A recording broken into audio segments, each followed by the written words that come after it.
Il-Kumitat tal-Libertajiet Ċivili, il-Ġustizzja u l-Affarijiet Interni tal-Parlament Ewropew, magħruf bħala il-Libe, faħħar lill-Gvern Malti għall-isforzi li qed jagħmel permezz tar-riformi favur is-saltna ta' dritt u l-governanza t-tajba. Dan intqal fittra li bagħat iċ-chairperson ta' dan il-Kumitat fil-Parlament Ewropew, l-Ewroparlamentari Spanjol Juan Fernando López Aguilar, lill-Prim Ministru Roberta Bela. Din l-ittra ingħatat wara li fl-aħħar ta' Mejju il-Kumitat Libe tal-Parlament Ewropew kien ġie f'pajjiżna fejn kellu laqat fost l-oħrajn mal-Prim Ministru Roberta Bela, il-President ta' Malta George Vella u l-Speaker tal-Parlament Angelo Farrugia fost oħrajn. F'din l-ittra intqal kif is-sitt membri parlamentari Ewropew li ġew f'pajjiżna kienu sodisfatti biż-żjara tagħhom f'Malta fejn anke faħru lill-Gvern Malti tal-għajnuna tiegħu f'dawn il-laqat. Hawnhekk ġie nnutat kif din iż-żjara f'pajjiżna tagħthom opportunità sabiex jirċievu iżjed informazzjoni dwar is-salta ta' dritt, ir-riformi li saru fil-qasam tal-ġustizzja u anke il-miżuri li ttieħdu mill-awtoritajiet sabiex jiġġieldu kontra il-korruzzjoni. Fiż-żjara tagħha f'Malta din id-delegazzjoni tal-Parlament Ewropew laqet in-numru ta' riformi li saru mill-Gvern Malti fl-aħħar sentejn.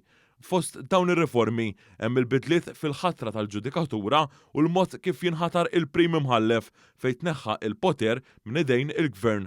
Ma dawn hemm ukoll ir-riforma fil-metodu ta' kif jinħatar il-Kummissarju tal-Pulizija. Il-Kumitat tal-Parlament Ewropew innota wkoll kif issa il-President tar-Repubblika se jibda ikun maħtur bil-vot ta' 2/3 fil-Parlament u anke s-separazzjoni tal-funzjonijiet tal-Avukat Ġenerali u tal-Avukat tal-Istat.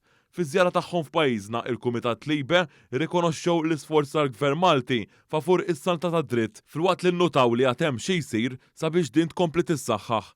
Fl-ittra imsemmija, il-Kumitat fih dan il-Parlament Ewropew qal li se jkompli isegwi l-iżviluppi f'Malta u jħarsu l-qudiem biex tkompli tissaħħaħ il-kooperazzjoni tajba li hemm bejn iż-żewġ naħat. Din l-ittra mill-Kumitat Libe issegwi ittra oħra li ntbagħtet mill-President tal-Kummissjoni Ewropea Ursula von der Leyen lill-Prim Ministru Roberta Bela li rikonoxxiet il-bosta riformi li twettqu u qed jitwettqu favur is-salta ta' dritt f'pajjiżna.